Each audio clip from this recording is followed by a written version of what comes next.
This is a huge moment for Kane and his Backrooms series. The first film is a wild success, both financially and culturally, and we're at a crossroads for where Kane could really do whatever he wants next. Today, I want to share the 3 different directions that I think Kane might go next and see how they'll fit into the greater Backrooms project. A direct sequel. Okay, so up to this point, we have a total of 0 examples of Async releasing anyone that they find in the complex. There's only been 2 so far, but whether it's Peter Tench or now Mary, which by the way, both of their stories take place at roughly the same time, so we might hear about both of them if there is a direct sequel. Async seemingly keeps these people locked away and under wraps for some indeterminate amount of time. Based on the fact that we know how shitty Async treated Tench, not letting him leave the facility after showing back up in the future, which caused him to escape back into the complex, eventually killing a coworker with a shotgun, and ultimately escaping the facility only to apparently die, as far as we know, shortly after. Mary's prospects aren't looking super positive, I think.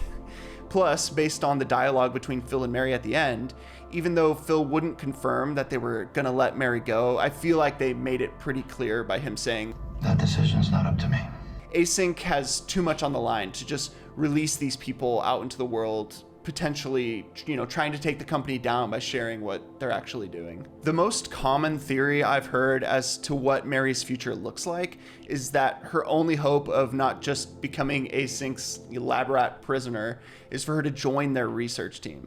I feel like it makes a lot of sense just because Mary is a doctor. She has a useful skill set, knowledge, and experience of the complex, and I could definitely see Async seeing value in that. Enough to bring her on board. It makes sense that she would take them up on that offer, to join the team, just because it's very likely it's her only chance of living a proper life at all, after her Backrooms experience. So with all of that context, where could they go next? I mean, it's obviously going to be an Async focused story. It seems like it's the only real choice where, the movie left us at the end. The first film's job was, honestly, rightfully so, just to introduce this fucking crazy concept, in a cinematic format to a ton of people that know absolutely nothing about the series. Would starting the film franchise, on a movie that focused on the science-y side of things and explaining the threshold to the Backrooms and how it was opened and why it was opened, is that really a good way to start? I honestly don't think so. They probably didn't either, which is why they went that direction. The best possible way to introduce this concept to everyone was to approach it the way that they ended up doing it. Using characters who are completely unfamiliar, like much of the audience likely is. That's often called a fish out of water.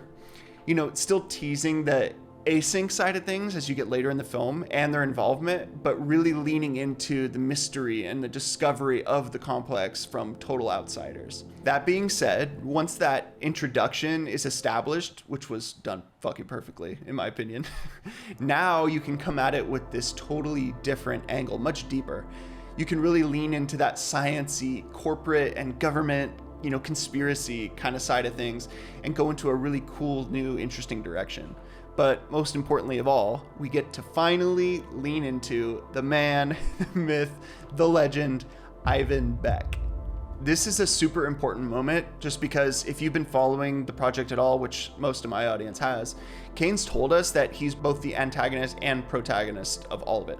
The fact that he's the public face of the KV-31 project has always highlighted his importance, but aside from a few details here and there, we don't really know a whole lot about him. A direct sequel is the perfect moment to bring more about him to light and give us that much needed context about who he really is and, more about his direct relationship to the structure and the atmosphere of the complex. Now, from that Async angle, Phil is obviously going to be a crucial piece moving forward.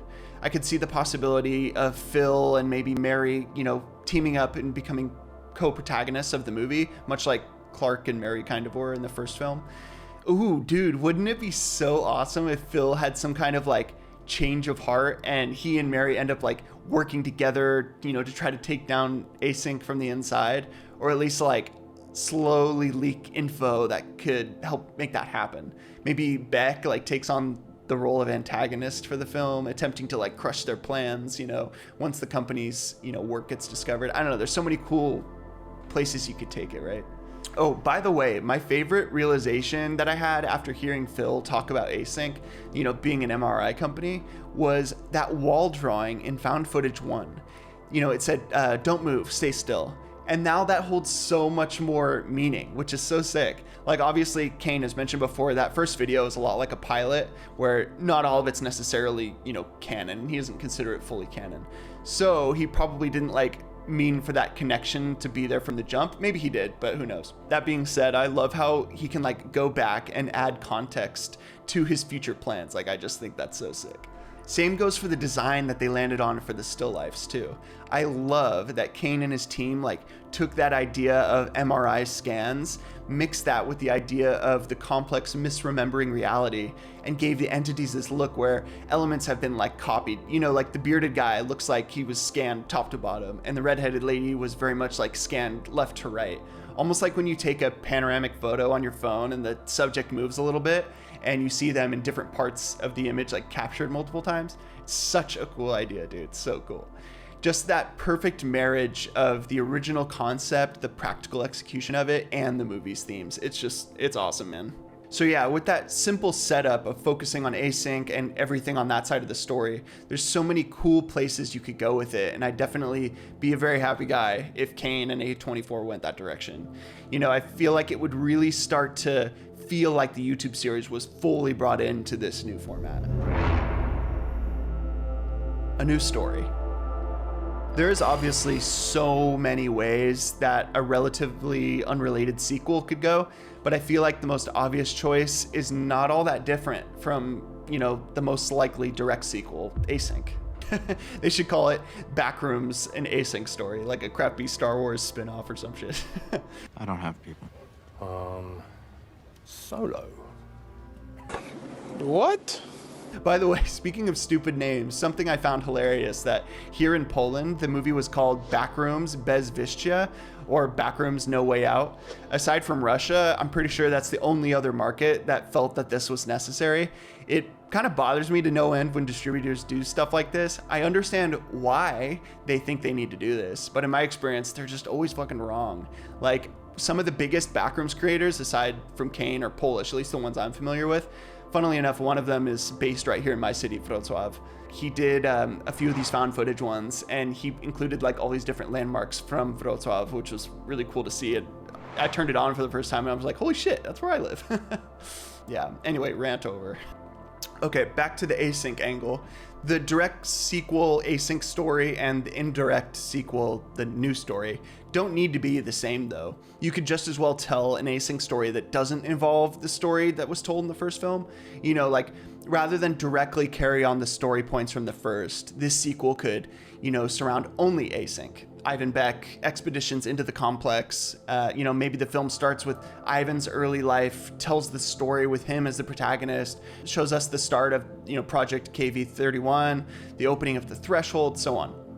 Maybe Mary's referenced, maybe she's a side character, but more likely in this context, we're telling a much different story from the first film. Honestly, the more I think about it, telling an entirely new story seems pretty unlikely because that's basically what we just did for the first one.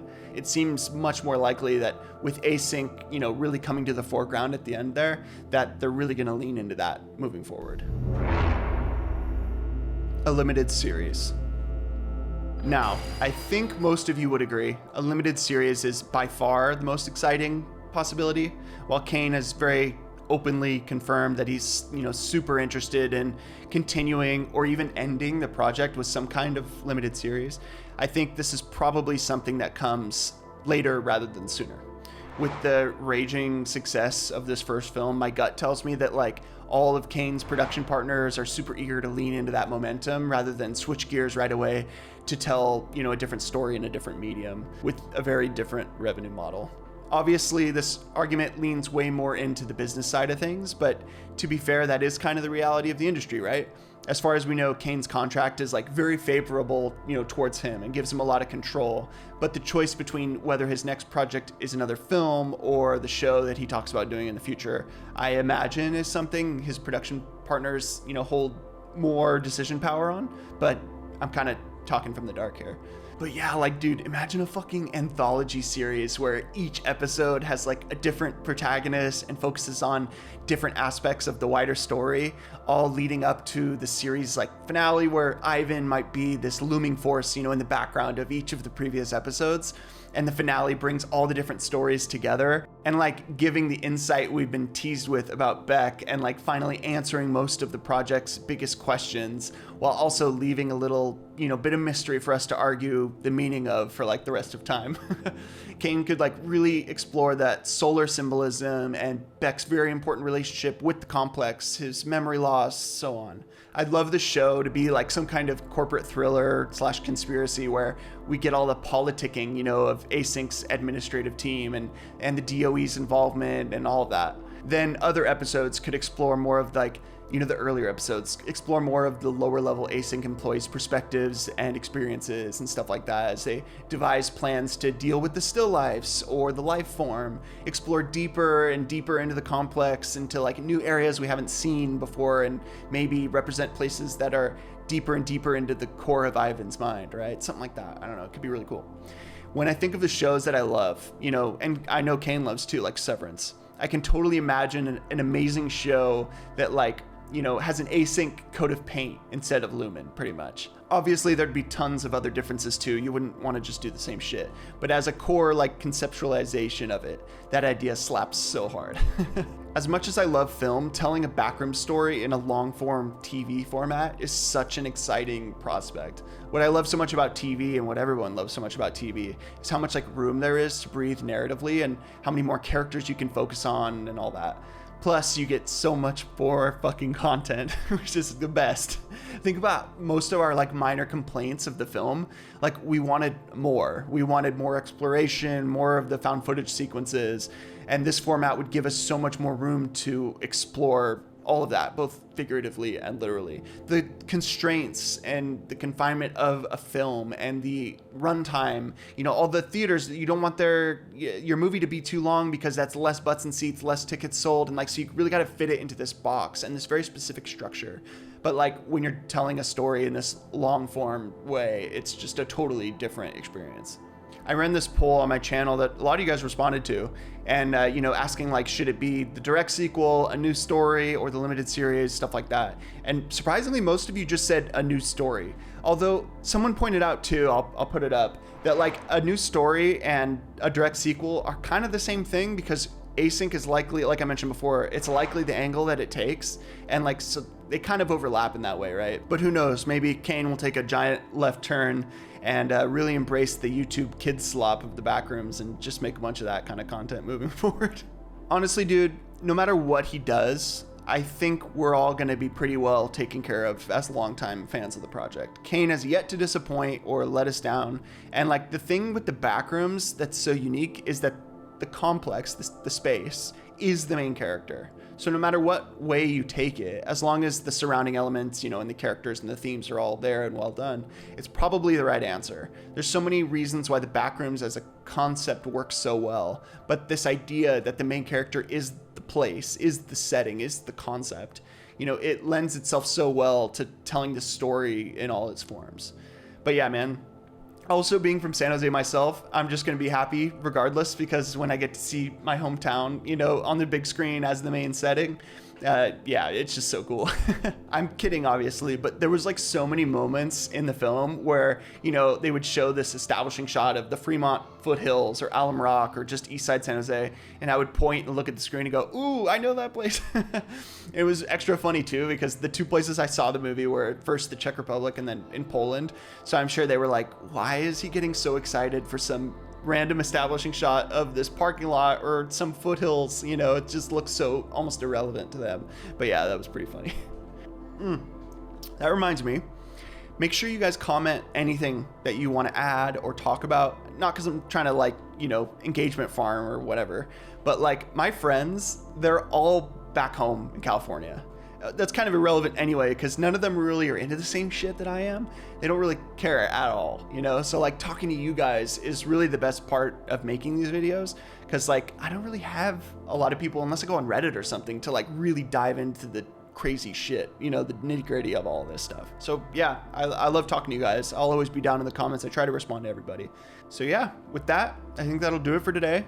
Make sure you guys stay tuned. I got plenty more backroom stuff on the way. Thank you for spending your time with me. I know it's valuable, so I appreciate you spending it here, and I will see you guys soon. Thanks for stopping by. Bye.